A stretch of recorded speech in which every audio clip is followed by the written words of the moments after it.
I'm your host, Francis Rose. Congressman Will Hurd casts a long shadow in Congress, literally and figuratively. At 6'4", he's one of its tallest members, and as a young black Republican from Texas with an organic knowledge of cybersecurity and clandestine operations, he's also part of a new wave of talent in public office. Today, a first for Government Matters, an in-depth profile of a leading voice in the federal community. Congressman Will Hurd doesn't sit still for very long. Even when he's in the same place for a moment or two, it's pretty obvious his mind is moving quickly. The House IT Subcommittee met this month for the first time in the 115th Congress to talk about challenges for federal IT acquisition. Afterward, Hurd sat down with the Texas Sheep and Goat Raisers Association. Coyotes are affecting their crops. All in a day's work for Congressman Will Hurd. For people who know the 23rd District well, that range of issues comes as no surprise. Really a fascinating place, a district like none other in Texas, like none other in the country. The 23rd District goes from San Antonio to El Paso. It includes 29 counties, 2 time zones, 820 miles of the border, and it takes 10.5 hours to drive from the southeast corner to the northwest corner. Hurd represents the biggest and only swing district in Texas. It's larger than 26 states.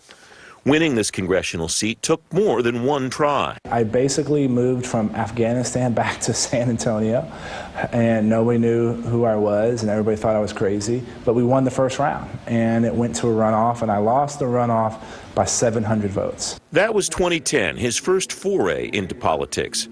Hurd faced a very tough and very public election loss at 32 years of age. He moved on and went to work for a cybersecurity firm. 3 years later, a family friend convinced him to try again. Do something meaningful and hard. And if you do something meaningful and hard, all those other things will flow from that. He also had something to prove. When you lose an election by 700 votes, it leaves a bit of a bitter taste in your mouth. Hurd recruited his closest friends and hit the pavement.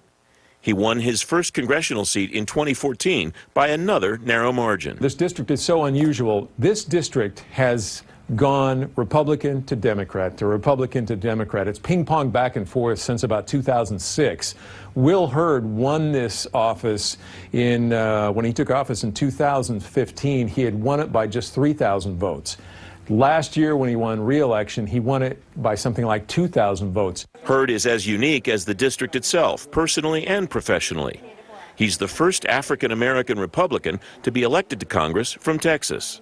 His father is African-American. His mother is white. He is in a district that's about 70% Hispanic, maybe 15% white and 3% black. So the identity politics here that you might expect to go into play, really not that important here. My dad is 85 years old, and when he was a traveling salesman, he was one of the first black salesmen in a number of different industries in Texas.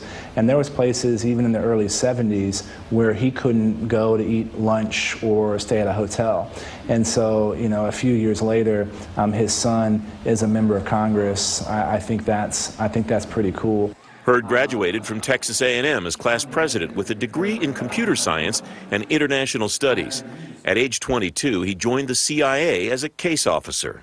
So I was the dude in the back alleys at 4 o'clock in the morning collecting intelligence on threats to the homeland. It was exciting work, and Hurd stayed at the agency for 9 years, moving into other roles in different parts of the world. Eventually, he was briefing members of Congress. Hurd views that position as a turning point. His friend and former co-worker at the cyber firm Fusion X says passion led Hurd to Capitol Hill. The best measure, I think, of the passion that Will brings to this is the fact, his origin story around wanting to run for Congress, right? This frustration with the people that were governing or responsible for the well-being of his peers in the CIA, not understanding the core security issues that they were governing over. And I was pretty shocked by the caliber of our elected leaders, and My mama said, you're either part of the problem, part of the solution, so I decided to leave a job I loved and was good at in order to run for Congress. The skills Hurd picked up as an undercover agent have served him well in Congress. He knows how to ask the right questions on complicated issues and cast a critical eye on the responses. You learn to grow eyes on the back of your head. At least when I was in the CIA, I knew what my enemies looked like. In Washington, it's not always the case. He got the gavel almost immediately. In Hurd's first term, House Oversight and Government Reform Committee Chairman Jason Chaffetz asked him to head up a new subcommittee on information technology. I think we run an efficient, effective, productive committee. Being a subcommittee chairman and being able to focus on issues has been great. That issue is one of the most complicated in government. Last year, Hurd shepherded the Modernizing Government Technology Act through the House, but the price tag stopped it cold in the Senate. Hurd and his colleagues are trying to reintroduce the MGT Act in 2017. He's found a willing audience in the federal IT community. He gets the right people to the table and asks the right questions too. And also too, I think he understands the complexities that a lot of the CIOs and agencies are dealing with. I think the attractiveness of the approach that he's taking is that it's grounded in common sense and a deep understanding of the issues. A lot of times that new technology is cheaper and can be implemented in a third of the time. And so the way that procurement, how we buy goods and services, has grown in the federal government, prevents the introduction of new technology. Hurd's profile is rising.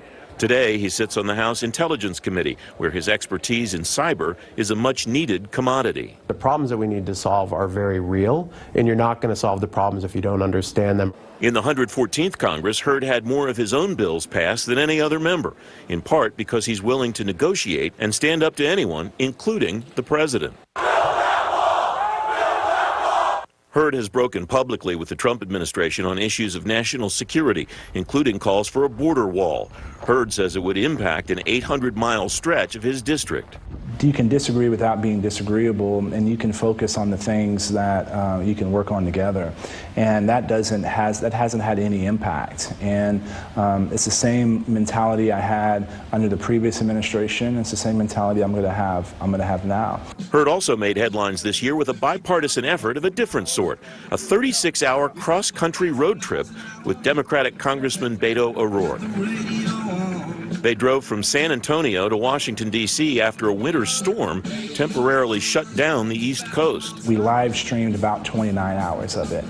And it was we called it the bi-coastal, bipartisan, rolling town hall. And we took questions. You know, we debated healthcare for like 4 hours of that 29 hours. We took, comments from folks. And what I learned in that experience, it really was an impactful experience to me because it taught me that the word bipartisanship is not a dirty word.